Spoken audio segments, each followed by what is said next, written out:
Today we're diving into the world of deep learning frameworks to compare PyTorch, TensorFlow and Keras. Each one of these tools has its strengths and use cases, so let's break down the differences and help you decide which one might be the best fit for your projects.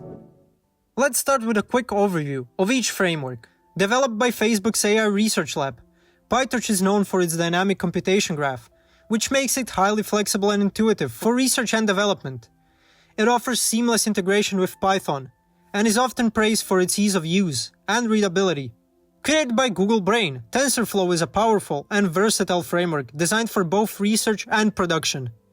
It features a static computation graph, which can offer optimizations for deployment and performance. TensorFlow's ecosystems includes tools like TensorFlow Lite for mobile and TensorFlow Extended for production pipelines. Originally developed as a high-level API for building and training deep learning models, Keras is now fully integrated with TensorFlow as tf.keras. It provides a user-friendly interface for creating and experimenting with neural networks, making it easier for beginners and developers who want a more streamlined approach to model building. Now let's dive into the key differences between these frameworks. Ease of use. PyTorch's dynamic computation graph and Pythonic nature make PyTorch highly intuitive, especially for researchers and developers who prefer an interactive approach. Although TensorFlow's statistic computation graph can be more complex, TensorFlow 2.0 introduced eager execution mode to simplify the process. Known for its simplicity and ease of use, Keras offers a high-level API that abstracts many complexities, making it ideal for quick model development and experimentation. Performance.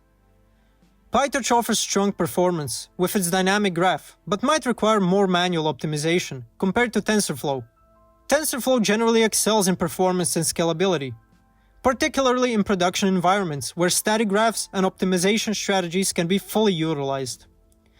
Keras' performance is dependent on the backend framework it uses. So who should use each framework? If you're a researcher or developer who values flexibility and an intuitive interface for rapid prototyping, PyTorch might be the best fit.